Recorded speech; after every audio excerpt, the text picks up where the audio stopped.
Au cœur de la mêlée, Alexandre Priam. Vous êtes au cœur de la mêlée sur Sud Radio avec toute l'équipe, avec Quentin Cabanis qui est en grande forme. Ma foi, je peux vous dire qu'en antenne, ça fuse. Ouais, salut Quentin. Salut Alexandre, salut à tous. Je sens qu'on va beaucoup se marrer ce soir. Je sais pas pourquoi il y a des soirs comme ça, on prend l'antenne et il y a un petit indice qui nous dit que ça va être très drôle. Salut Enzo Jacquet. Salut Alex et bonsoir à tous. Waouh. Ouais, c'est vrai, c'est le soir du côté tous. Évidemment de la France, de notre magnifique hexagone et du rugby hexagonal qui ce soir va connaître la fin de la 3e journée du top 14 avec Stade Français Toulon à 21h05 le coup d'envoi. On est aussi avec Clément du côté de Jean-Bouin, Clément Combe qui va vous commenter le match.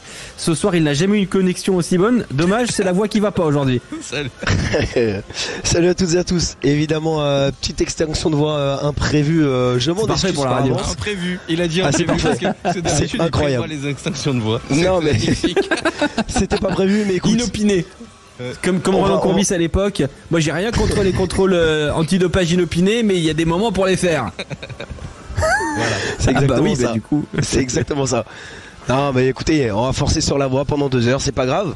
Et ça va le faire. Ça va le faire et de toute façon ça va batailler fort parce que les Parisiens ont envie d'envoyer du jeu depuis le début de la saison, mais il pleut depuis 16h cet après-midi sur Paris, donc ils ont aussi envie de se retrouver en défense, d'enchaîner avec après la victoire à Vannes la semaine dernière. Ça va combattre, ça va taper fort. Ouais, ça va taper très fort effectivement, et on a vu l'arrivée des Toulonnais et des Parisiens, l'arrivée au bord du stade, grosse ambiance, très grosse ambiance, notamment l'arrivée des Toulonnais m'a surpris Clément. Les fadas de Paris sont là. Ils sont bouillants, Alex, avec des chapeaux, dorés. Je sais pas pourquoi d'ailleurs, mais c'était un petit peu le symbole de ralliement. Ils sont chauds bouillants. Ça faisait plus de bruit que pour l'arrivée des Parisiens, pour te dire. Donc, et honnêtement, on est dimanche soir. On est à 1h du coup d'envoi. Je suis pas sûr que ça fera guichet fermé. On va pas se mentir. Ouais. Donc, mais bon, déjà il y aura une bonne affluence. Et vous avez l'arrivée des supporters parisiens sur le compte Instagram de Sud Radio Rugby. Vous allez voir, franchement belle ambiance avec des coups de klaxon de bus. On salue notre ami journaliste Lucien Gasparak qui est en train de mettre le boxon du côté du stade Jean-Bouin pour les comptes, les réseaux sociaux du Stade Français Paris. On vous conseille d'aller voir ça parce qu'il est hilarant le mec. Bon, ça vous le saviez pour le suivre sur Sud Radio. Ce mec n'a pas de limite. On lui donne un micro, c'est dangereux, très très dangereux. Ouais. C'est dangereux aussi, mais là il va devoir être sérieux. Quentin Cabanis, les informations rugby de ce week-end avec de la Pro D de la 4e journée, le top 14 et des scores larges, beaucoup de points marqués. Et oui, un moment d'histoire, Alexandre aussi. Carrément. Hier avec la première victoire en top 14 pour Vannes. C'était face au Loup, score final 30-20. On a des nouvelles de Pierre Bourgarit également, touché hier lors de la victoire de La Rochelle contre la section paloise 49-25. Le talonneur a été opéré d'une fracture du tibia gauche dans la soirée. Il devrait être indisponible au minimum 4 mois. Dans les autres matchs, Castres a battu l'USAP 27-12. L'UBB hier soir a étrillé le Racing 92, un Racing inquiétant 52-34. Le MHR a encore perdu à domicile, cette fois c'était contre Toulouse, ça devient une habitude, 20-11 le score final. Clermont a battu Bayonne 26-12. Et puisqu'on parle de Clermont, sachez que celui qui a été recruté par les jaunes et bleus en janvier 2023 pour remplacer John O'Gibbs, Christophe Furios est bien parti pour rempiler sur la durée en Auvergne. Il est en contrat jusqu'en 2025 avec une saison supplémentaire en option. Il disait en début de saison que pour lui c'était une fin de contrat, et il pourrait prolonger et il demande une prolongation de 3 ans, Christophe Furios avec l'ASM. Dans le reste, c'est-à-dire qu'il a une idée de son projet. On en parlera dans un instant. Voilà, il veut construire sur la durée. Du côté de Clermont, ça n'a pas toujours été le cas pour Christophe Furios. En tout cas, dans le reste de l'actualité, les Fidji ont remporté la Coupe des Nations du Pacifique en dominant le Japon 41-17 en finale hier à Osaka. C'est la 6e fois que les Fidjiens remportent cette compétition. L'Argentine s'est imposée 29-28 face à l'Afrique du Sud et peut toujours remporter le Rugby Championship. À noter que l'Ibok a manqué une pénalité juste avant la sirène qui aurait permis aux Springboks de remporter le match et le tournoi. Et puis enfin en Pro D2, 4e journée de Pro D2. Ça aurait permis d'égaliser ou de remporter le match ? Ça aurait permis de remporter le match vu qu'il y a eu une victoire avec un seul point d'écart. et de remporter aussi le tournoi. Donc voilà. Ah oui, non mais je confonds le score avec Australie-Nouvelle-Zélande. Mes excuses, où il y avait eu 31-28. Voilà, mais là 29-28. Voilà. Du coup, l'Argentine, elle peut gagner le Rugby Championship. Voilà, il faut gagner le prochain match pour les Argentins et ils remporteraient le tournoi. Ce serait un petit moment d'histoire. Quatrième journée de Pro D2 cette semaine avec jeudi soir Grenoble qui a battu Dax 19-13. Vendredi, Montauban a battu Biarritz 29-26. Succès large de Brive face à Aurillac 48-17. Colomiers a battu Valence Roman 24-17. Succès très large d'Oyonnax face à Nice 52-3. Mont-de-Marsan a obtenu la seule victoire à l'extérieur de cette journée 32-19 sur la pelouse de Soyaux-Angoulême. Agen a battu Nevers 35-17 et enfin Béziers s'est imposé face à Aix-en-Provence 39-20. Merci beaucoup Quentin Cavanis. Évidemment, dans quelques instants sur Sud Radio, plein de sujets à aborder avec vous. 0826 300 300, 5 centimes l'appel et on parle de rugby en toute liberté. Sur Sud Radio, c'est la radio libre rugby avec un premier sujet. Stuart Lancaster est-il le problème du Racing 92 Allez, direct les pieds dans le plat.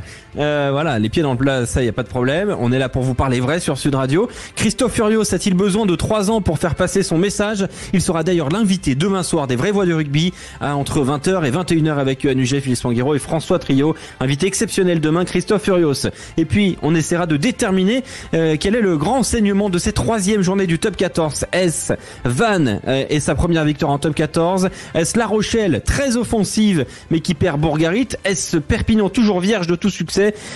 Ou est-ce bien l'Union Bordeaux-Bègles sans trembler avec sévérité face au Racing 92? On en parlera tout à l'heure à partir de 20h30. Et puis il y aura en haut de l'affiche, nos spécialistes vont se battre pour déterminer quelle était la plus belle affiche de cette 3e journée. Ça va nous amener vers le coup de l'avant-match de Stade Français Toulon, évidemment sur Sud Radio en intégralité avec David Gérard. Coup d'envoi 21h05. Soyez au rendez-vous, on se retrouve dans un instant. Sud Radio. Sud Radio. Parlons vrai. Parlons vrai. Docteur, c'est terrible. Je ne sais d'hésiter entre la qualité ou le prix ou la qualité. Je suis totalement perdu. Aidez-moi. Écoutez, Madame Latsou, je ne vois qu'un seul traitement. Akena. Akena? Quel rapport? Le rapport qualité-prix, Madame Latsou. Vous savez, chez Akena, il n'y a pas mieux que ce soit pour les vérandas, les carpores ou les pergolas. C'est bon, Doc. Je suis guéri.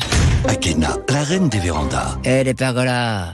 Sud Radio Rodez. 104.4. Sud Radio. Bonjour, disque, plaquettes, je crois qu'il faut changer tout ça. On va s'en occuper et c'est 20% de remise en ce moment. J'ai bien fait de m'arrêter chez vous. Pour repartir en toute sécurité. Jusqu'au 31 octobre, Motrio vous offre une remise de moins 20% sur toute opération de freinage. Offre réservée aux particuliers, voire conditions dans les garages participants. Rendez-vous sur motrio.fr. À tout instant, écoutez Sud Radio, en voiture, au travail, depuis votre smartphone. Installez l'application Sud Radio depuis le Google Play ou l'App Store. On en parle. L'infotri facilite le geste de tri des Français. On en parle avec Vincent Coissard, expert de l'économie circulaire et des déchets au ministère de la Transition écologique.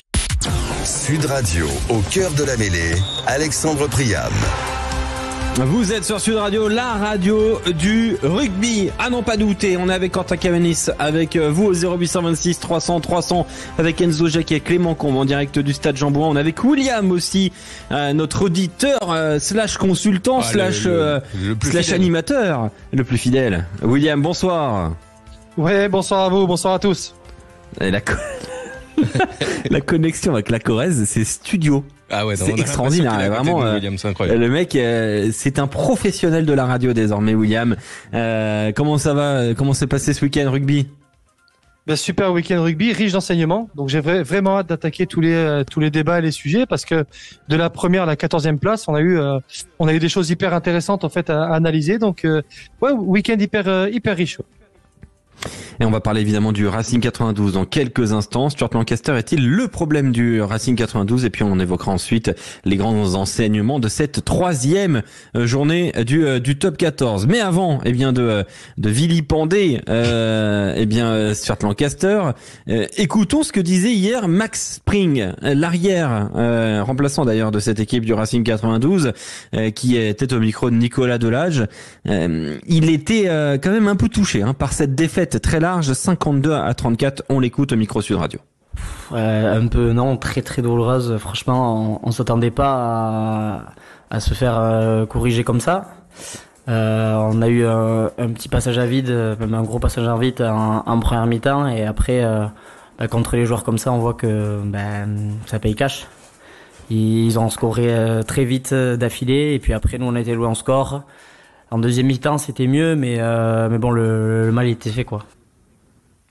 Le mal était fait. Le mal, il s'est illustré par pas mal de choses. Hier, du côté du stade Chabandelmas, Jacques Chabandelmas avec Mons Ducuin et Nicolas Delage au commentaire, c'est vrai qu'on s'est rendu compte d'une équipe. On a encore vu une équipe du Racing 92 à côté de ses pompes.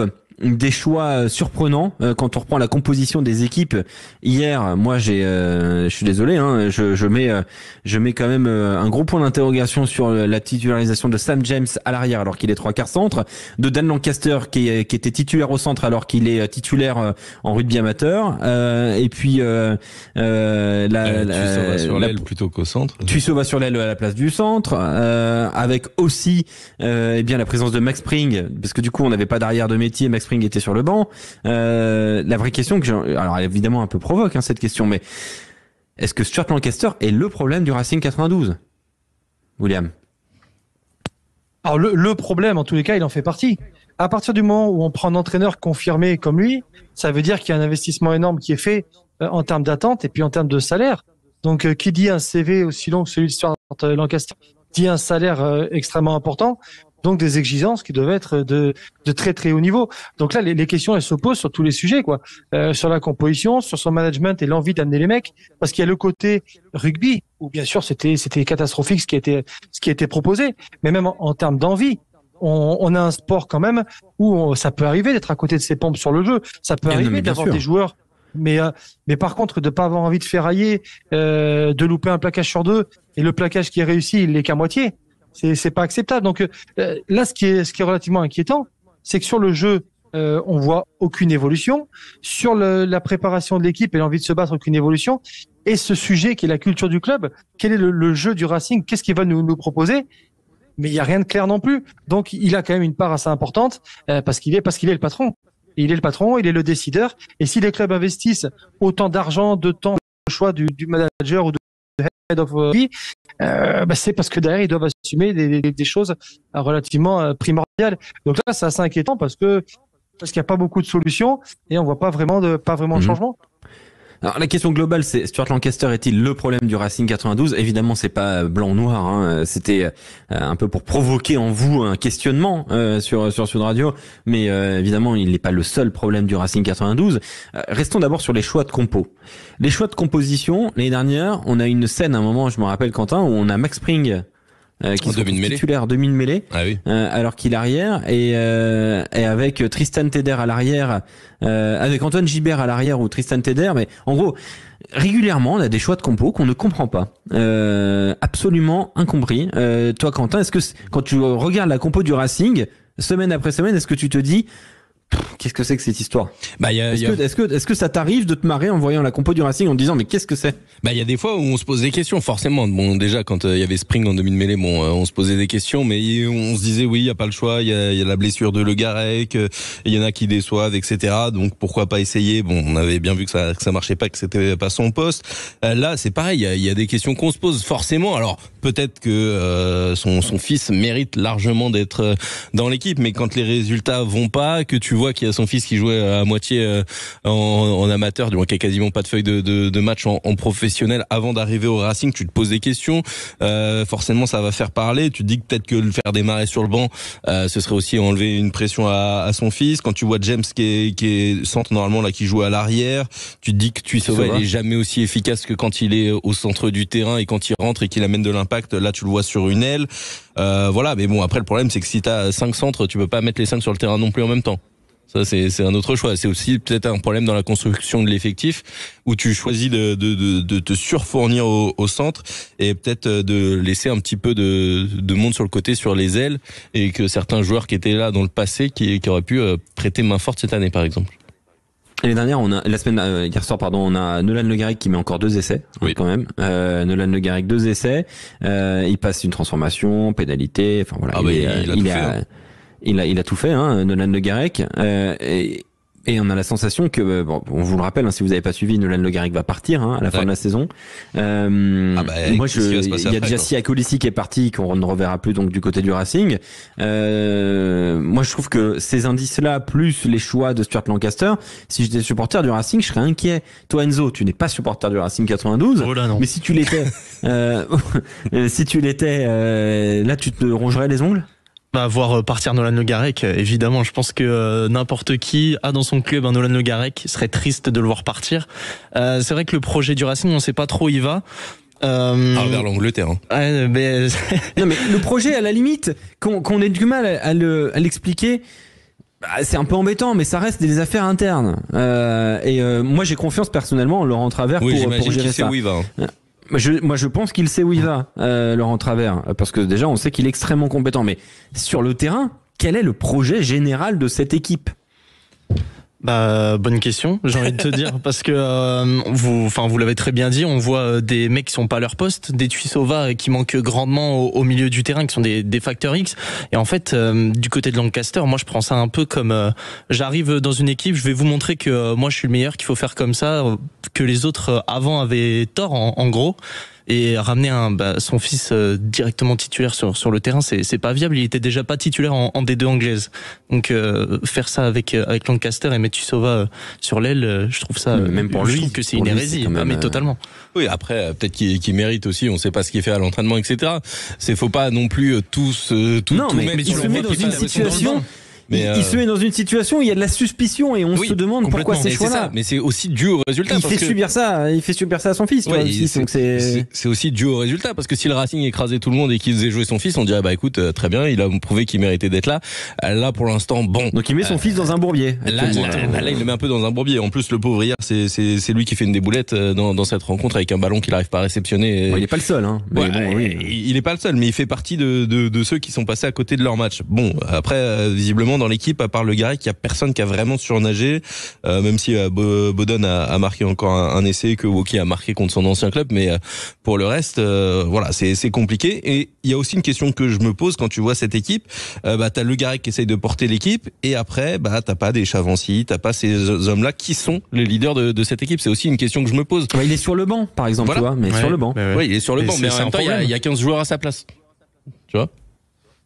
Donc on a déjà des problèmes de choix de compo, et puis on a un effectif qui est déséquilibré. William, c'est aussi ton regard que t'as l'impression que ça recrute, que ça recrute plus à certains postes qu'à d'autres, et que du coup on se retrouve avec des casse-têtes pour Stuart Lancaster. Est-ce qu'on peut lui mettre ça est-ce que c'est entièrement de sa faute, cette histoire? C'est quand même le patron, quoi. C'est quand même le patron, donc on peut imaginer que les joueurs qui viennent du championnat d'Angleterre, il les connaissait. On dirait ce recrutement du Racing, il me fait penser un peu à une équipe de Pro D2 qui serait montée au dernier moment et qui aurait été chopée. On a un bon coup à faire sur un allié au Pays de Galles, on a un arrière à récupérer en Angleterre. Il y a pas, je comprends pas vraiment cette logique. Et puis il y a des postes où des joueurs importants sont partis. Au milieu du terrain, un mec comme Saïli, Olivier Clemenzac, c'était des joueurs qui n'étaient peut-être pas les titulaires s'il y avait une finale top 14 à jouer, ou de Coupe d'Europe, mais c'était des mecs qui faisaient très très bien le boulot sur les matchs à l'extérieur quand il fallait gérer, et c'était des pertes vraiment importantes qui sont remplacées par des joueurs qui sont pas du tout du même niveau, et je trouve ça inquiétant parce qu'il y a pas de logique dans ce qui est fait. Alors que ce soit son fils ou un autre, on recrute Owen Farrell hier il prend pas les jeux au pied. C'est le minot de 12 ans, en 12, pardon, qui prend les jeux au pied. On fait sortir Farrell à la 55e, alors que ça doit être le joueur cadre quand même, d'ici peu de temps, et qui a besoin de temps de jeu. C'est pas très logique quand même ce qui se passe. Et alors, bien sûr, le staff, on a plusieurs coachs. Il y a Fred Michala, il y a Dimitri Zardavski, mais quand même, le décideur, il est là. Et dans ce qu'il fait, on sait pas ce qui va se passer le week-end prochain. On sait pas ce qui va être mis en place. Il n'y a pas vraiment de fil conducteur avec cette équipe. Il n'y a pas de message très rassurant. Moi, il y a un truc qui me perturbe beaucoup, c'est que cette équipe du Racing 92, pour l'avoir commenté et suivi sur Sud Radio pendant des années, quand on recevait la feuille de match, on recevait donc la feuille de match avec les gifs, et puis on avait les gifs formés au Racing. Et donc hier, Gogicheshvili formé au Racing, pilier gauche. On a Boris Pallu, numéro 4 dans le dos, formé au Racing. On a Ibrahim Diallo, numéro 6, formé au Racing. Maxime Bodon, numéro 7, formé au Racing. Nolan Le Garec, numéro 9, formé au Racing. Et voilà, sur les 15, il y en a 5. Ce qui est pas énorme, mais ce qui est pas mal quand même. Nolan Le Guérec s'en va. On va descendre donc à 4. Il reste donc Diallo, Bodon, Palu, Goguichashvili. Et j'ai cette sensation-là que ces joueurs-là, estampillés Racing, ne sont absolument pas responsabilisés. Et j'ai la sensation que quand on arrive au Racing 92 avec un statut, ce qui est le cas d'Owen Farrell, ce qui est le cas aussi, j'imagine, d'autres arrivées, on arrive avec un statut qui est peut-être démesuré. Et j'ai peur que la culture du Racing Club de France soit noyée là-dedans. Et en fait, ce qui me donne ces indices-là, je espère pas ça aux Franciliens, mais j'ai la sensation qu'il y a une montpelliérisation de ce club. C'est-à-dire que il y a des grands noms, mais ça ne joue pas. Et on a vu ce qui s'est passé à Montpellier, la dégringolade l'année dernière. Ça va pas beaucoup mieux là pour le moment. Cette idée-là c'est insipide. Mais l'année dernière c'était insipide le Racing, mais ça gagnait quand même. Là c'est insipide et en plus ça prend des 50 points. Et ça allume quelques alertes chez moi, Quentin. Je sais pas si tu imagines que cette équipe-là elle porte le maillot de Montpellier. Tu te dis, c'était des Sud-Africains à Montpellier, là c'est des Anglais qui arrivent. Non, mais l'année dernière, pour moi, c'est un peu ce style d'équipe-là, quoi, tu vois. Ouais, non, mais c'est surtout, en fait, il y a eu ça, cet empilement de stars du côté du Racing. Là, il y a quand même pas mal sur les 15, tu dis, 5 joueurs formés au club. Il y en a aussi sur le banc avec, Chavancy, justement, qui est, pour moi, l'âme de cette équipe réellement. Mais, ensuite, t'as l'impression qu'il y a des mecs, tu sais pas trop pourquoi ils sont là. Alors, il y a Arundel qui finit plus officiellement sa formation du côté du Racing parce qu'il avait été pris en espoir. Mais, tu t'as du mal à voir ce qui fait le lien en fait dans cette équipe d'un point de vue extérieur, hein, bien sûr, parce que ça se trouve à l'intérieur tout se passe très bien, tout est beau, mais d'un point de vue extérieur en fait on a du mal à décerner l'équipe. Tu vois, l'âme de cette équipe pour l'instant elle transpire pas et mais c'est pas nouveau hein. Ouais, mais on se dit quand il se passe quelque chose de mal, qui va relever la tête dans cette équipe, qui va aller pousser une gueulante, qui va prendre la responsabilité de justement de faire bouger les choses. Et quand Chavancy est pas sur le terrain, j'ai l'impression qu'il y a personne. Ouais. C'est vrai que ce problème d'âme là, il est censé être, il devait être corrigé par Siakolissi qui devait amener de l'identité. Owen Farrell il vient d'arriver, mais il doit aller dans ce sens-là aussi. Stuart Lancaster devait amener une identité forte, l'identité un peu Leinster. Tu mets le Leinster à l'écran de gauche, Racing écran de droite. C'est noir et blanc. Il y a un problème là. Il y a un problème là, William, non? Là, faire du copier-coller avec le club du Leinster ou la province du Leinster qui justement a une culture, un jeu qui est le même depuis 40 ans, quoi.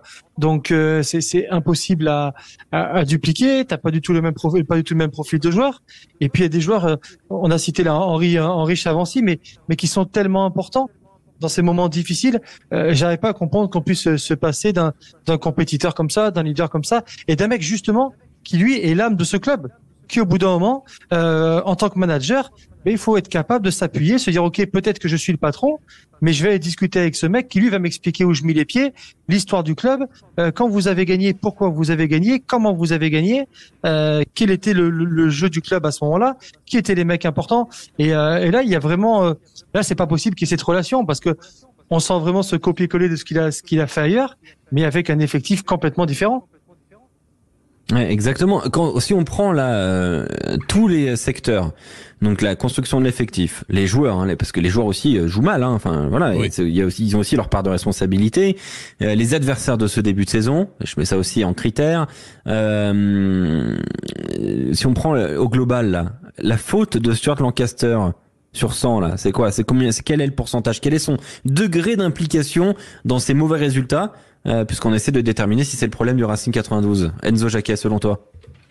Pas facile à dire comme ça, mais je dirais au moins un 35-40%, étant donné que on l'a dit sur les compositions. Enfin, c'est assez choquant. Hier, on se dit que malgré tout, un Racing complet, c'est difficile malgré tout de se déplacer à Bordeaux. Mais il y avait un coup à faire, notamment à Castres, je pense. Ah bah oui. Et donc tu vois, potentiellement une victoire à récupérer là-bas que tu perds au dernier moment. Donc en soi, pour l'instant, tu ne mets que 35%, 40%, pas plus sur le dos de Stuart Lancaster. Oui, parce que malgré tout, il y a eu 2 déplacements, il y a eu un match à domicile contre Clermont. S'il gagne contre Castres, le Racing, je pense qu'on en parle différemment aussi. Donc à voir pour les prochains matchs. On est juste en alerte pour le moment et on verra bien si Stuart Lancaster change un petit peu ses plans, ses idées et ses compositions. Quentin ? Je suis assez d'accord sur le 40% parce que il y a peut-être même 50% parce que je pense qu'il est quand même en partie très engagé dans tout ce qui est processus de recrutement et je pense qu'il y a quand même eu des erreurs faites. Alors faut ajouter à ça aussi dans l'effectif les joueurs qui sont pas là et pour lequel Lancaster ne peut rien faire hein, quand tu te dis que normalement t'es censé avoir Abossi dans cette équipe aussi et que on sait pourquoi il est pas là. Voilà, ça joue aussi sur l'équilibre de l'effectif, mais je pense que au niveau des compositions, des idées de jeu qu'il est en train de mettre en place et du recrutement, il a une bonne partie de la responsabilité. Après, il y a évidemment les joueurs qui sont sur le terrain qui ont 50% aussi de la responsabilité, je pense. William ? Un bon 50% oui, parce que une fois de plus c'est le patron, c'est lui qui décide de tout. C'est pas sa première saison, donc il a eu la main sur le recrutement. Et il y a trois choses où il est quand même où il a besoin de bosser sur le jeu, sur l'effectif. Son effectif est pas du tout équilibré. Et puis s'il saute, parce que c'est ce qui peut arriver aussi si les défaites s'enchaînent, qu'est-ce qui va rester pour le mec qui va reprendre derrière? Là, il y a un effectif qui est déséquilibré, il y a un projet de jeu qui n'existe pas vraiment, il y a une équipe qui est pas forcément qui en plus moralement a pas forcément envie de se battre et de cabosser les mecs. Après il y a de la matière, il y a des bons joueurs de rugby quand même. Il y a d'excellents joueurs de rugby. Il y a que franchement. Tu prends poste par poste, les joueurs sont talentueux. Il y a de quoi faire quand même. Bien sûr, c'est pour ça que si je te suis, toi, William, toi, là, t'es Laurent Travers, t'es le président du Racing. Tu gardes, je veux dire, demain, réunion, est-ce que tu gardes Stuart Lancaster ou est-ce que tu lui demandes de quitter le club? Non, je le garde parce que je suis pas partisan des décisions après 3 journées. Donc je le garde. Mais vraiment, j'ai besoin de comprendre aussi ce fonctionnement. Pourquoi cette équipe joue comme ça et pourquoi c'est cette composition qui sort régulièrement et pourquoi certains joueurs sont pas utilisés. Mais non, je le garde bien évidemment parce que au bout de 3 journées, ça a pas de sens. Et cette équipe peut aussi très bien tourner. Mais il faut pas trop tarder parce que les points perdus sont importants quand même. Il y a les joueurs pour faire une très belle équipe. Alors aujourd'hui là, oui, on va pas le licencier au bout de 3 journées, c'est évident. Mais par contre, n'est pour aucun licenciement. Non, mais je le préciser. Je veux dire que après 3 journées, parce qu'il y a eu 2 défaites à l'extérieur, ce serait peut-être un petit peu excessif. Alors c'est sûr que celle de Bordeaux, la manière pose question. Mais au-delà de ça, moi je pense qu'il faut attendre que Laurent Travers, c'est ce qu'il va faire, qu'il va attendre de voir ce que ça donne. Mais si au bout de 7-8 journées, quand même. Ouais, si au bout de 7-8 journées, il n'y a pas d'amélioration, peut-être que Laurent Travers, il aura les crampons qu'il démange et il retournera plus près du terrain. Et ce serait peut-être ce qui arriverait de mieux au Racing. Enzo, toi, faut attendre encore aussi? T'es d'accord avec ça? Bien sûr, pas être trop hâtif non plus. On va lui laisser le temps. C'est normal, mais non, je te dis, envie de voir de ce que ça va donner plus tard, honnêtement. Ouais, et le Racing 92 donc qui a des prochaines journées avec des matchs à domicile, entre guillemets du côté de Créteil, avec la réception de La Rochelle samedi prochain et puis il faudra aller à Vannes et enfin recevoir Toulon. C'est pour les 3 prochaines. Au moins 2 victoires, je pense. Là c'est quasiment 10 points sur ces 3 journées. Ouais, je pense aussi, Quentin. Je pense aussi, effectivement. Dans un instant, on va se poser la question, quel est le grand enseignement de la 3e journée de Top 14? C'est tout de suite sur Sud Radio. Venez en parler avec nous, 0826 300 300. Sud Radio. Parlons vrai. Alexandre Priam. Vous êtes au cœur de la mêlée sur Sud Radio, au cœur de la 3e journée du Top 14. Ce soir, 21h05, Stade Français Paris face à Toulon, au stade Jean-Bouin. On est avec Antoine Mazer qui nous rejoint. Salut Antoine. Salut Alex, salut à tous. Comment ça va? En direct de Lyon du Groupama Stadium pour ce soir, l'Olympico. Exactement, moins de 15 minutes maintenant, c'est le choc de cette 5e journée de Ligue 1. L'ambiance qui monte, mais un stade qui ne sera pas à guichet fermé. Beaucoup de pluie, la pelouse un petit peu grasse, mais 2 équipes qui se connaissent très bien. Et forcément, il y aura de l'adversité du côté du Groupama Stadium de Lyon. Il était avec nous hier pour le top 14 et on va revenir sur les grands enseignements de la 3e journée. On est avec Clément Combe, avec Enzo Jacquet, William Debrive, avec Quentin Cabanis et on va rappeler d'ailleurs tous les résultats, Quentin, de cette 3e journée du top 14. Les résultats avec donc le succès de Toulouse sur la pelouse de Montpellier 20-11, la victoire de Vannes face à Lyon 30-20, succès de Clermont face à Bayonne 26-10, Castres a battu l'USAP 27-12 avec un point de bonus offensif, La Rochelle a battu la section paloise assez largement 49-25 et puis large succès de l'UBB face au Racing 92 52-34 avant la rencontre de ce soir, Stade Français Toulon, coup d'envoi 21h05. Exactement. Alors, quel est le grand enseignement de cette 3e journée? Est-ce Vannes et sa première victoire en top 14? Est-ce La Rochelle qui gagne avec le bonus offensif mais qui perd encore Bourgarit? Est-ce Perpignan toujours vierge de tout succès? Est-ce Montpellier, tiens, bis repetita à domicile, nouvelle défaite au GGL Stadium? Est-ce l'UBB sans trembler face au Racing 92? Quel est le grand enseignement de cette 3e journée? Tiens, je vais vers Antoine Mazer pour ouvrir le bal. Ben pour moi, ils sont liés. Il faut choisir. La Rochelle. Oui, mais c'est La Rochelle parce que c'est un enseignement positif par rapport à la victoire, mais un enseignement négatif. Tu disais, cette perte de Pierre Bourgarit, elle va être terrible parce que normalement c'est la pierre angulaire de ce paquet d'avant Rochelet. Mais en même temps, tu vois que dans le jeu maintenant, ça a été retrouvé la patte Ronan O'Gara de ce qu'il veut faire depuis quelques mois maintenant, et ce qu'il a fait lors de cette pré-saison. Et ben, on a réussi à le voir face à la section paloise. Plus de jeu, exactement, avec l'efficacité. C'est ce qui manquait, c'est ce qu'on n'a pas eu face à Toulon. On a vu un petit peu face à Toulouse, mais on voulait le voir face à Pau, et on l'a vu ce week-end-là. Donc, très bel enseignement positif, ce jeu-là d'Ogara, et cet enseignement négatif, cette perte, une nouvelle fois, de Pierre Bourgarit. Toi, tu mets la pièce sur La Rochelle comme grand enseignement de cette 3e journée. William, tu choisis quoi? Clairement l'USAP. L'USAP qui inquiète, quoi. Parce qu'autant on les a vus à des moments la saison dernière très joueurs, très efficaces, et là c'est compliqué parce qu'ils ont quand même une belle première demi-heure. On pense qu'ils y croient vraiment à cette victoire à l'extérieur. Et donc écouter, là, d'ailleurs, dans un instant, on va écouter Franck Azema, mais c'est vrai que Perpignan, c'est inquiétant, ça joue pas beaucoup, ça marque moins. Et Vannes qui gagne dans un gros match de rugby. Il faut faire un choix, William. C'est Vannes ou c'est Perpignan? Perpignan de par sa prestation très moyennasse et qui en plus couplé à la grosse performance du promu, fait qu'ils ont c'est ça, un concurrent pour le maintien. Voilà, plutôt compliqué. Et puis un lundi matin qui fait mal à la tête, quoi. Exactement. On écoute Franck Azema au micro Sud Radio de Rémi Mességuet. Franck Azema qui était très en colère la semaine dernière à Béziers, et la défaite à domicile, je mets des guillemets, face à Montpellier.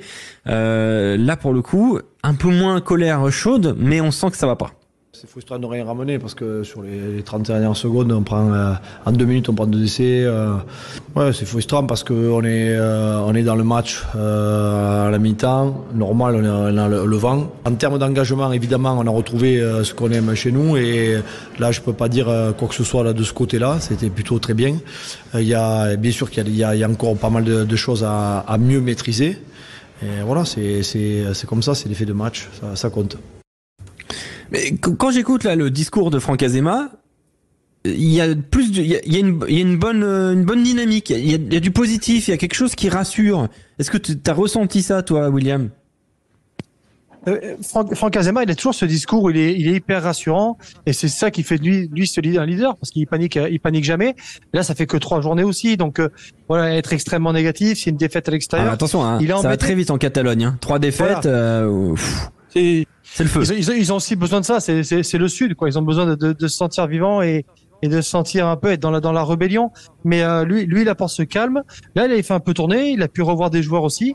Alors bien sûr, le classement est pas du tout rassurant, mais je peux comprendre aussi cette option de se concentrer sur ce qu'ils ont été capables de produire. C'est une équipe qui produit toujours, qui a toujours produit du jeu. Bien sûr. En revanche, là, il marque plus. Là, ils marquent plus. Ils avaient Veredamou l'année dernière qui marquait dans des situations improbables. Il va falloir peut-être trouver un autre joueur capable de débloquer ces situations, parce que c'est une équipe qui joue très bien au rugby, mais on sait que moralement, c'est compliqué de bien jouer et de perdre. Quentin, qu'est-ce que tu choisis comme enseignement, toi? Moi je vais parler de la défaite du MHR à domicile face au Stade Toulousain. Moi je trouve que cette équipe de Montpellier, encore une fois, elle rassure pas, et je pense que ça va être encore une année compliquée pour les Montpelliérains, avec des défaites à domicile qui s'enchaînent, parce que c'est déjà la 2e de la saison, alors qu'ils ont remporté un match à l'extérieur. Voilà. Montpellier meilleur à l'extérieur qu'à la maison pour l'instant. Et ça risque de devenir compliqué en top 14. Après, à l'extérieur, ça restait quand même en héros. Mais peut-être que peut-être qu'il devrait jouer à Raoul Barrière. Il y avait peut-être plus d'ambiance à Raoul Barrière. Non, mais c'est pas peut-être, hein, c'est sûr. Ouais, mais bon, ils ont perdu contre le Loup 26-22 sur la première journée. Après, ils font un bon résultat donc à Raoul Barrière face à l'USAP avec un large succès. Et là, bon, après, ils perdent contre Toulouse à domicile, mais ça commence à être une habitude. Toi, c'est Montpellier que tu retiens. Tiens, écoutons ce que disait Léo Colli, parce que lui, pour le coup, il s'est démené. Ils sont mis avec Auguste Cadeau, les deux ont mis un magnifique essai ensemble. Là, vraiment, la course d'Auguste Cadeau, on vous conseille de la revoir. Cadeau qui délivre un magnifique essai offload en plus. Franchement, enfin, course rentrante superbe. D'ailleurs, qui assoit complètement Thomas Ramos. Et derrière, eh bien, le relais de Léo Colli. On l'écoute. Tiens, il est au micro Sud Radio de Rémi Ruggiero. J'ai l'impression qu'on n'a jamais été vraiment en mesure de contrôler ce match, si ce n'est en fin de première mi-temps. On arrive à repasser devant et je pense que le choix qu'on fait d'aller en touche où on sort sans scorer nous fait un petit coup à la tête et ça fait beaucoup de bien à Toulouse. Et après voilà, retour au deuxième mi-temps, encore un ballon perdu, je crois qu'on a perdu 22 sur ce match. On meurt à 9 points donc c'est rageant, mais en soi on sent une classe d'écart, mais voilà, on sent que niveau précision, niveau lucidité dans certains moments clés, on n'est pas encore au niveau et que l'équipe de Toulouse maîtrise bien mieux que nous ce secteur. Comme d'habitude, la lucidité de Léo Colli au micro en conférence de presse d'après-match. Clément, en direct de Jean-Bouin. Clément, qu'est-ce que tu retiens comme grand enseignement de cette troisième journée pour le moment ? Je retiens Clermont. Ça peut paraître bizarre. On va pas beaucoup en parler de Clermont, je pense, en ce début de saison. Je les avais un peu zappés. Oui. J'ai pris mon pied devant Clermont hier. Ça me paraît bizarre. Ça. Il a tellement crié qu'il a plus de voix. Non, mais ça y est. Ce que je veux dire, c'est que ils nous ont fait plaisir. Ça envoie du jeu. Ça a mis un essai magnifique. En train de faire danser Enzo en studio là. Oh là là. Oui, mais voilà, mais c'est pas grave. Mais non, je pense que ils peuvent passer un petit peu sous les radars Clermont et se construire une confiance et une solidité sur des grosses victoires comme ça à domicile. Il y a 26-10, ça aurait pu être un peu plus large comme la première réception contre Pau lors de la première journée. Mais non, il va falloir faire des coups à l'extérieur, mais Clermont est quand même Clermont est très intéressant. Clermont, donc Enzo, quel est le grand enseignement pour toi ? Clément parlait de coups à l'extérieur. On parlait aussi de l'USAP un peu avant. On était un petit peu inquiet parce que toujours pas de victoire. Prochain match, USAP Clermont. Donc et c'est un match l'an dernier qui avait été intéressant aussi. Parce qu'on parlait de top 6 du côté de Perpignan. Clermont devait sauver sa peau et Clermont l'a emporté à Aimé Giral l'an dernier. Donc ça pourrait être très intéressant la semaine prochaine. Ah oui, ça c'est vrai. Et évidemment, ce sera sur Sud Radio. Ça, vous en avez l'habitude. Un petit mot quand même sur Vannes. Première victoire en top 14. Historique. C'est un. Est-ce que c'est historique évidemment au regard du club, mais je vais prendre les mots. Moi, je les ai trouvés super intéressants et on en avait un petit peu parlé hier en conférence de presse d'après-match, notamment cette phrase de Cyril Blanchard: il fallait gagner pour ne pas tomber dans une spirale infernale. Et derrière, le mot aussi de Karl Château, l'impression que tout le monde vient ici en pèlerinage. Venir en Bretagne, ce ne sont pas des vacances. Il faut montrer aux autres que on n'accueille pas avec des grands bras ouverts. Voilà. Et il fallait aussi changer un petit peu d'apparence. C'était important, Quentin, de montrer que venir à Vannes, c'est pas pour aller manger des galettes et se balader sur le port. Non, mais ça envoie un signal aussi, parce que peut-être que certains adversaires se disaient que Vannes c'était la petite équipe de ce top 14 et peut-être à raison quand on parle de budget, etc.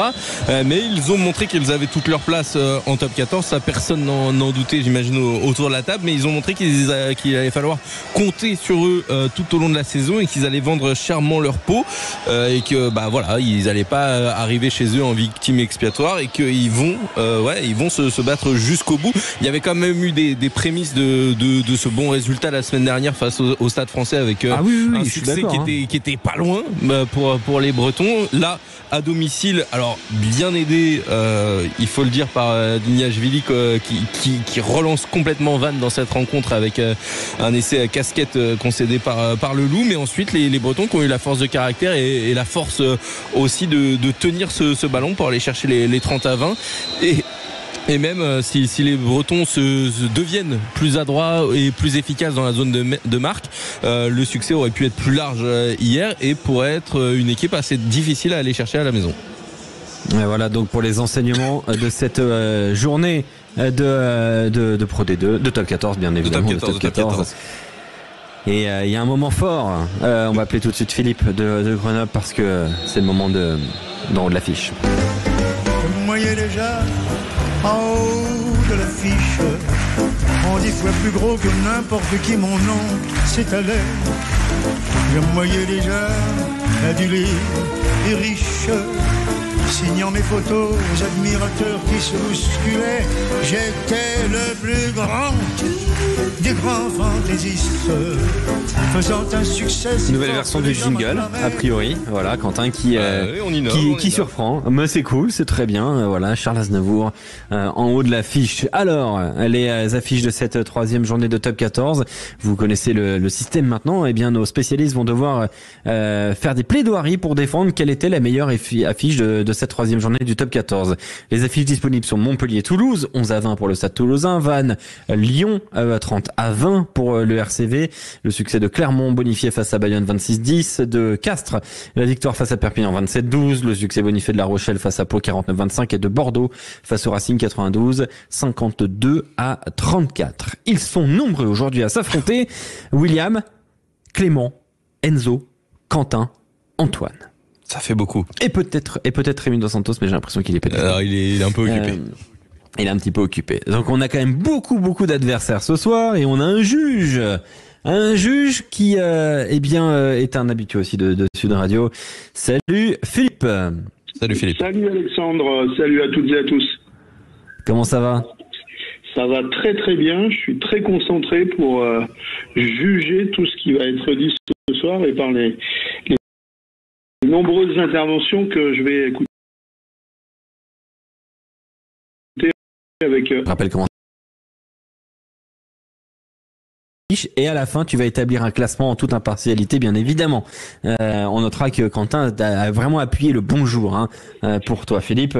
Attention, il y a des corruptions de toutes sortes dans le team Sud Radio. Non, il n'y a pas de corruption, mais je dois dire une chose, quand tu dis les affiches à disposition, visiblement elles ne sont pas à disposition pour tout le monde. T'avais qu'à être plus rapide. Voilà. Parce que c'est comme ça que ça se passe. En fait, j'envoie un message et les premiers qui répondent, eh bien, on le choix. Donc c'est aussi simple que ça. Donc il y a William, Clément, Enzo, Quentin et Antoine. Qui passe en premier, Philippe ? Eh bien, je vais Enzo, tiens. Allez. Allez, Enzo. Combien de temps ? Enzo. 30 secondes, Antoine. 30 secondes. Oh là. Allez, c'est bon, t'es prêt ? Ouais, on va essayer. 30 secondes sur quelle affiche ? C'est parti. Eh bien pour Bordeaux Racing, parce que qu'est-ce qu'on attend de joueurs de rugby finalement ? Qu'ils produisent un beau jeu, oui bien sûr. Qu'ils marquent des essais de folie d'un bout à l'autre du terrain, évidemment. Qu'ils soient grands, baraques avec des bons petits culs, floqués, bistrot régent. Je laisse planer le doute. Mais tout cela était réuni hier soir pour la victoire de Bordeaux 52-34. 8 essais à 5, alors sortez le boulier, de 1 et de 2, je retiens 6, je retire Lancaster fils. Oui, 13 essais, 13 fessés pour Owen Farrell, la famille Lancaster. Un plaisir pour ces Anglais, ça me fait plaisir, moi. Voilà, donc Enzo GK qui a défendu Union Bordeaux-Bègles, le Racing 92. J'ai pas tout saisi, mais ça m'a fait mal. Il y a pas de problème. Il a chacun dans son monde. Il a plus attaqué le Racing que défendu. Très bien, mais c'est très bien. C'est très bien, c'est très bien. Qui est le deuxième essai lancé, Philippe ? Allez, Quentin. Ok. Quentin qui a donc fait un choix fort. Ah oui, un choix fort. Quentin, 30 secondes. Avant de commencer, Philippe, je veux dire qu'en 93, il y avait en effet peut-être pas essai. En tout cas, Castres-USAP, c'est un match pour les romantiques et je suis certain qu'il y en a autour de la table. Alors dans ce match, Castres a fait du Castres en difficulté en première période et beaucoup mieux en seconde période avec le vent dans le dos. 12-10 à la mi-temps, c'était le score et puis ensuite, les Castrés ont déroulé avec notamment un essai de l'expérimenté Geoffrey Palis et puis comme on a l'habitude avec les Castrés, c'est au bout du suspense qu'ils ont été chercher le point décisif, le point du bonus offensif avec l'essai de Guerrois. Je tiens à dire d'ailleurs qu'hier, à la mi-temps, je vous dis, ça sent vraiment le match à la Castres Olympique, ça. Une seconde période totalement en faveur du CO. Vous avez tous rigolé, j'avais raison encore une fois, mais ça, c'est en aparté. Quentin Cavanis. Philippe de Grenoble. Philippe, qui est le 3e à s'élancer. Je crois qu'il est un petit peu sous la pluie. On va demander à Antoine de se lancer. Chez vous, prenez des notes, faites votre classement. Faites comme Philippe, il est en train de faire son classement. Le 3e qui s'élance, c'est Antoine Mazer. C'est parti, Antoine. Et oui, j'aurais pu choisir La Rochelle-Pau, Castres-Sap ou encore Vannes-Lyon. Et je préfère être honnête avec les auditeurs de Sud Radio. Je n'ai quasiment pas regardé ces rencontres car j'étais concentré sur ce match de combattants. D'ailleurs, honnête et objectivité, deux qualités qui caractérisent bien Alexandre Priam. Mais revenons à ce match. Dans un stade Marcel Michelin chauffé à bloc, les Jaunards n'ont pas déçu. Des 3 quarts qui brillent dans une équipe entraînée par Christophe Furios. Mais vous ne rêvez pas, on l'a vu samedi. Face à eux, des Bayonnais pas récompensés, mais qui n'ont jamais refusé le jeu. Bref, je me suis régalé avec Clermont, Aviron Bayonnais. Ah d'accord. C'est parce que vraiment, il a dû attendre la dernière minute pour savoir de quel match on y parlait. Ouais, mais c'est bien fait. Il faisait tenir un peu de suspense. Ouais. C'est ça. Ouais. Philippe, il reste donc Clément et William. Alors, on joue dans la même catégorie cette année, donc je vais demander à notre ami bréviste William de se lancer. William, t'es prêt? 30 secondes pour défendre. Quelle affiche? La Rochelle-Pau, bien évidemment, parce que on sait que La Rochelle, c'est la seule équipe qui est capable aujourd'hui de bouger le Stade Toulousain. Le top 14 a vraiment besoin d'une concurrence pour cette équipe toulousaine. Donc c'est une équipe qui a montré qu'on peut à la fois cabosser avec un axe droit monstrueux et marquer des essais dans les couloirs. On a vu 2 anciens qui font de la résistance, Jack Noël et Leeds, avec des profils différents. Rugby sport collectif, mais c'est quand même beaucoup mieux quand les cadres sont plutôt performants. Et moi je vois deux infos importantes, en vrai ou faux. La première, c'est que La Rochelle est de retour, elle me paraît vrai. Et la deuxième, c'est que Brice Dulin, s'il enchaîne les performances comme ça, ne sera pas de la présidence des Cafés Merlin. Très bien. Très bien. Clément, il reste que toi pour cette dernière affiche. Et Clément, t'as été plutôt prompt, il faut le dire. Clément, tu as une belle affiche à défendre. C'est parti, 30 secondes. C'est pas une belle affiche, c'est la plus belle affiche. C'est une affiche pour l'histoire, c'est Vannes-Lyon. La première victoire de Vannes en top 14. Finalement, tout ce qu'on avait vu de Vannes sur les 2 premières journées, elle a été traduite sur cette 3e journée contre Lyon. De la patience, enfin de l'efficacité. On attend un peu plus. Lyon en face n'a absolument pas refusé le jeu. Il y avait beaucoup de choses très intéressantes avec un gros David Nignashvili. C'est dommage qu'il fasse une passe au poteau et pas à son poteau. Mais bon, c'est comme ça. Défaite à 0 points. Vannes va chercher finalement une victoire pour l'histoire. Philippe, donc maintenant tu as eu 5 concurrents aujourd'hui pour ce en haut de l'affiche. On n'a jamais été aussi nombreux. Philippe, je vais devoir te demander de faire un classement dans ta tête de 1 à 5 et on va dévoiler ce classement de la 4e position à la première. Le 5e ne méritant même pas d'être nommé, il n'existera plus pour nous. Qui termine avant-dernier de ce en haut de l'affiche de la 3e journée du top 14? Philippe. Alors, pour moi, dans mon classement, en numéro 4, ce sera Antoine. Parce que Antoine, c'était pas mal, c'était avec envie, mais je te laisse quand même à la 4e place par rapport aux autres. Antoine, 4e avant-dernier. Antoine, il passe une sale soirée. C'est pas grave, c'est compliqué en ce moment là, je vous avoue que là c'est dur. Mais bon. Il y a eu un carton rouge pour Balerdi, capitaine marseillais. Voilà. Après 4 minutes de jeu. Exactement. Après 4 bien pour. Il faut pas parler à l'arbitre. Voilà. Non, c'est pas vraiment pour ça. Mais on est plus sur un tacle de karaté que. Ah non, mais il y avait jaune à la base. Il a commencé par jaune et ensuite mis rouge. Exactement, mais il y a eu un premier carton jaune après 20 secondes de jeu, puis derrière un gros tacle sur Alexandre Lacazette, 2e carton jaune, expulsion au bout de 4 minutes de jeu, et Lyon qui a un super coup franc à 25 mètres. Bravo Balerdi. Si tu veux, on peut discuter. On aime beaucoup ce que tu fais. On salue nos amis stéphanois, Jean-Marie Bordry. Qui termine 3e de ce en haut de l'affiche, Philippe? Voilà, il a été un petit peu confus dans ses explications, mais il a parlé de beau petit cul et de bistrot Régent, donc je pense que Enzo mérite sa 3e place. Ouais, merci. 3e place, Enzo. Un homme de goût à ce que je vois. Il le prend bien, il a le sourire. Bon, écoute, c'est bien. 3e, ouais, pourquoi pas. Qui termine 2e de son haut de l'affiche, qui a ça de la victoire? Il a parlé de victoire historique, et effectivement c'était une victoire historique des Vannetais et de ceux-ci à Grenoble. On aimerait bien être à leur place, donc Clément, tu obtiens cette belle deuxième place. Eh ben, ça me fait plaisir. Deuxième place pour Clément. Oh, c'est pas mal. Et Clément, normalement, il se fait un peu. Attends, je vais te surprendre les fêtes de suite. Il va se passer un truc là. Qui remporte ce en haut de l'affiche de la 3e journée? Est-ce William de Brive ou est-ce Quentin Cabanis de Seine-et-Marne? Alors, je suis juge, tu l'as dit tout à l'heure, Alexandre, et je suis incorruptible. Donc effectivement, même s'il n'y avait peut-être pas essai en 93, je pense quand même que William a remporté presque haut la main cette explication et cette défense. Donc bravo à William. Je suis pas aigri, bravo William. Mais finalement il y avait essai en 93. Merci Philippe, merci. Oh là là, William, victoire. Oh là là, il a un bon son, il a une bonne diction et il remporte cette victoire. C'est magnifique, William. Alex, je peux le mettre sur mon CV ou pas? Bien sûr que tu peux le mettre sur ton CV, mais bien sûr, même sur une carte de visite si tu veux. Hein. J'ai remporté le haut de l'affiche de la 3e journée du top 14. Quentin, voilà, Quentin, les semaines se suivent et se ressemblent. On est sur un 3 à la suite là, je crois. Ça fait 3 fois de suite qu'il est dernier, le gars. Qu'il attend à chaque fois pour savoir s'il gagne. Parce que la vérité, c'est qu'il y a eu sur ces 3 fois-là pas mal de fois où t'as cru que t'allais gagner. Il y en a une où dans mon cœur j'ai gagné. Mais bon, c'est terrible. Voilà. Mais voilà, terrible. Écoute, on prend, on apprend. Et puis quand on dit je vais y aller au talent, visiblement il est pas là. C'est terrible. Merci Philippe d'avoir été avec nous. Un petit prono sur le match de ce soir là, le Stade Français Paris face au RCT. Je pense que les Parisiens doivent de toute façon gagner, même si les Toulonnais ont une belle équipe cette année. Je vois bien Paris quand même gagner cette rencontre. Paris va s'imposer selon Philippe de Grenoble. Merci Philippe d'avoir été avec nous. Très très belle soirée dans l'Isère. Sans rancune, Quentin. Non, mais c'est pas grave. Non, t'inquiète. Le titre est largement mérité en 93. Et je le célèbre chaque jour. On reviendra. On le souhaite. On vous le souhaite au Grenoblois, très grand club de rugby du championnat de France. Dans un instant sur Sud Radio, l'avant-match de Stade Français tout.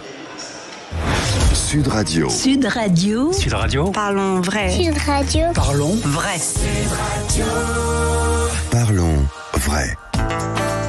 On en parle. Depuis l'été 2022, l'infoterie est présente sur de nombreux objets du quotidien des Français. Mais de quoi parle-t-on réellement? On fait le point avec Vincent Coissard. Bonjour. Bonjour. Vous êtes expert de l'économie circulaire et des déchets au ministère de la Transition écologique et de la cohésion des territoires. Alors tout d'abord, dites-nous, qu'est-ce que l'infoterie? Eh bien, c'est avant tout une signalétique qui figure sur quasiment tous les objets du quotidien. On la trouve sur le produit lui-même, son emballage ou sa notice. L'infoterie indique ce qu'on doit en faire lorsque le produit est en fin de vie ou si on souhaite s'en séparer. Et concrètement, ça concerne quel produit?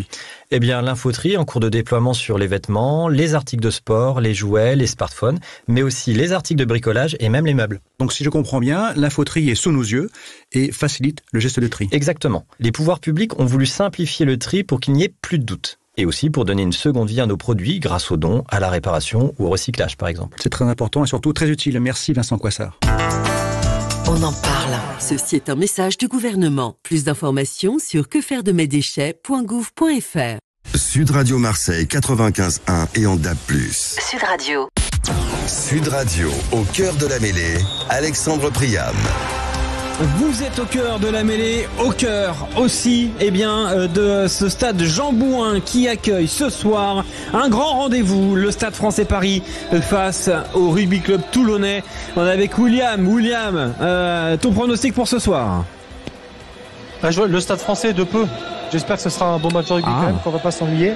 Mais le Stade Français à domicile avec une légère marge.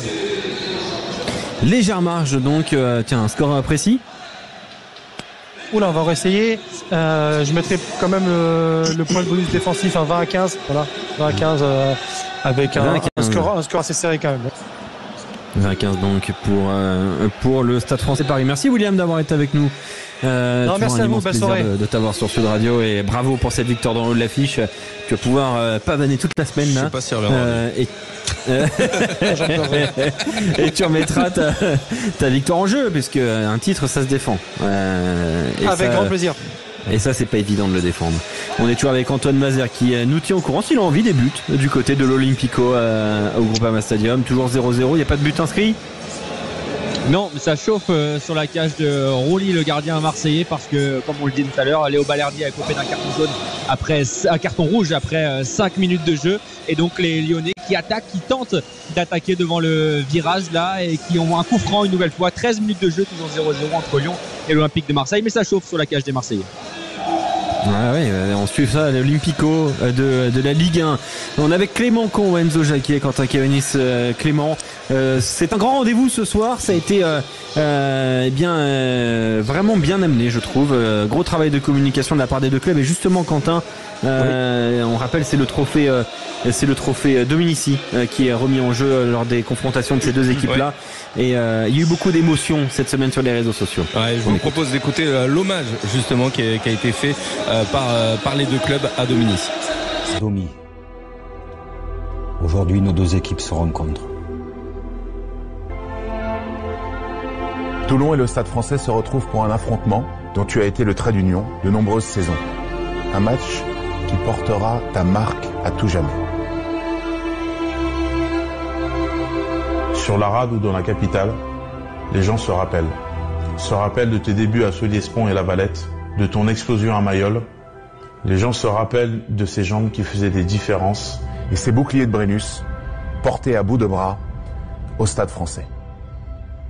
De ce maillot bleu que tu as si souvent mélangé au rouge et au rose. Le souvenir surtout d'un joueur et d'un homme qui ne laissait personne indifférent. Aujourd'hui, nos deux équipes se rencontrent, mais c'est surtout ta grande famille qui se réunit pour te célébrer. Je t'aime, mon ami. Franck Combat. Voilà, un grand moment ce soir et magnifique travail de la part des cellules de communication des deux clubs, du RCT et du Stade Français à Paris. Le coup d'envoi c'est dans un instant sur Sud Radio avec toute l'équipe, avec David Gérard, notre consultant qui nous rejoint. À tout de suite.